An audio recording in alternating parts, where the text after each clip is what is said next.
Gospel this morning is from the Gospel of Matthew, the 3rd chapter. Then Jesus came from Galilee to John at the Jordan to be baptized by him.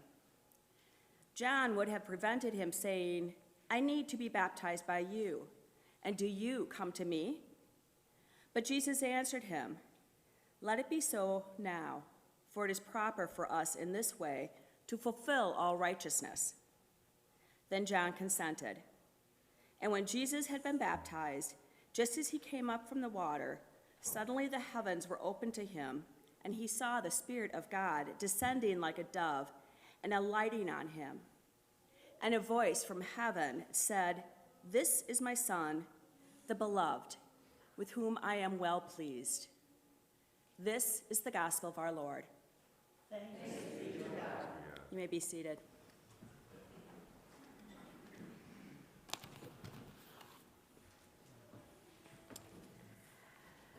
So many times these last two lines of the gospel convey a serene and beautiful image of baptism. A dove is fluttering down from the sky. TV shows portray baptism in a number of ways. Who watches the TV show The Office? There's a couple. I know there's a couple. There is a scene in The Office where Jim and Pam are having their baby, Cece, baptized. Cece is in this beautiful baptismal gown, long, just beautiful. They show the scene where the pastor is saying the pastor words, and Pam is getting Cece kind of ready. And all of a sudden, she holds Cece up and goes, and then she says, "Okay, you got to take care of this." And so Jim walks off. You see Jim walking off with baby Cece in the diaper bag. And all of a sudden you hear behind the closed doors, "Oh, aren't you so cute? Oh, what is so funny? Oh, no, Cece, not your hand on the dress." And then you see Jim running outside the church with baby Cece, going to the car, rooting through the car, trying to find another outfit.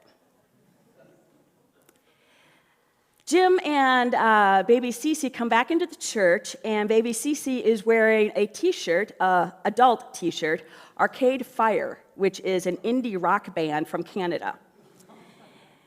And that is how baby Cece was baptized, not in this beautiful baptismal gown. I talk about this particular scene because it shows the reality of unexpected surprises that happens with life. And also because this particular scene kind of hits on some points that we can kind of get hung up on when we talk about baptism.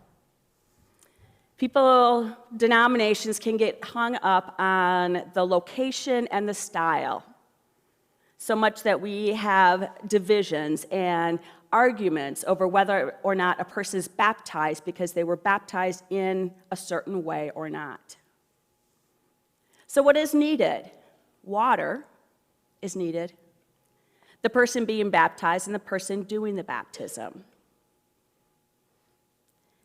Now, in this text that we heard today, we heard the story of Jesus' baptism. And we may wonder, why is it that Jesus was baptized? He was sinless. He was the Messiah before he was baptized. John recognized him as the Messiah, and he was the Messiah after he was baptized. So why was Jesus baptized? Well, if you remember, there's a little bit of a discussion between John and Jesus as to who is going to baptize whom. John believes he's not worthy. Jesus responds with, "Is proper for now to fulfill the righteousness." Some people explain Jesus' baptism as being his inauguration to his ministry. Next part of Matthew's gospel, we see where Jesus spends 40 days in the wilderness. I see Jesus' baptism as being a precursor to his ministry, a precursor to how he lives his life. As the Messiah, he came not to rule the earth, but to serve. In his baptism, he takes a place of humility. Now, we may also wonder, some people may wonder, why do we get baptized? Now, remember earlier I said TV shows show baptism in a number of ways. If you want to hit the clip, I downloaded this from YouTube, so this is not my text.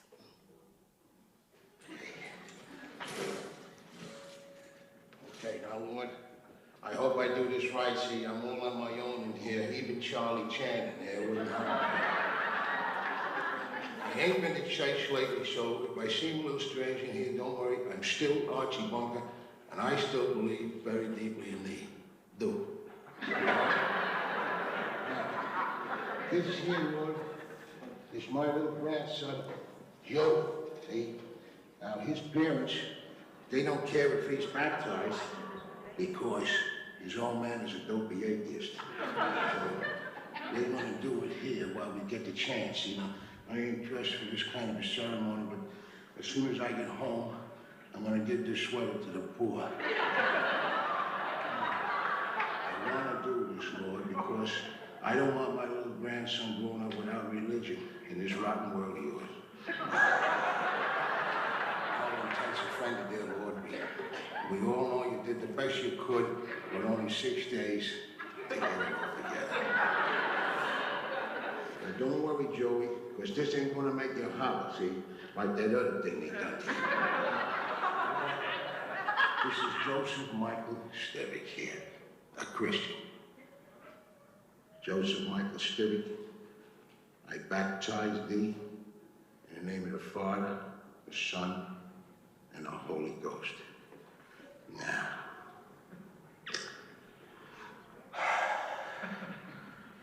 I hope that took, Lord, because they're going to kill me when I get home.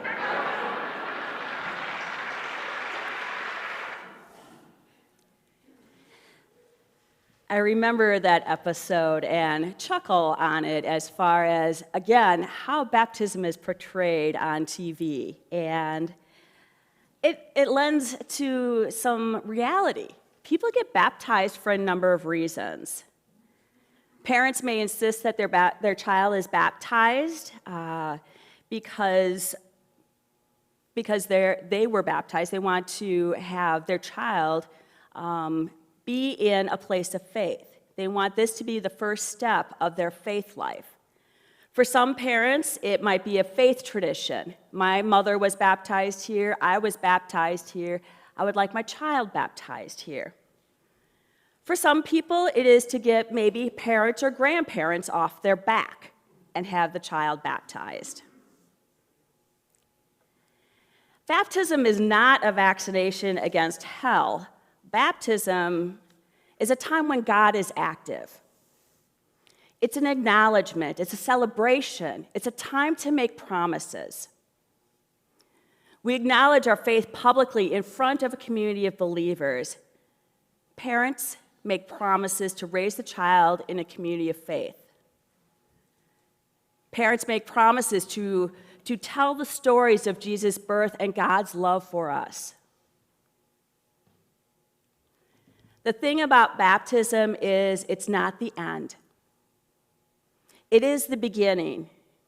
And from that, we can take our cue from Jesus. Jesus didn't come to rule the earth. Jesus came to serve, to teach, to heal, to serve the earth and all of humanity to the point of death. Each time water hits our skin, we can consider and ask ourselves, how are we growing and living in our relationship with God? How are we living and growing out what God is calling us to do? How are we serving with our actions and with our lives? Jesus provides plenty of recommendations or suggestions, if you will, as to how we do that. In the 10 Commandments, we have don't kill, don't steal, don't covet, don't be jealous, don't bear false witness, don't lie, don't slander, don't gossip. Throughout the Gospels, Jesus reminds us to love our neighbors as ourselves, to clothe the naked, to feed the hungry. Friends, you have been named and claimed as God's beloved children. Share the good news that is God's love, grace, and mercy. And for that, we say thanks be to God.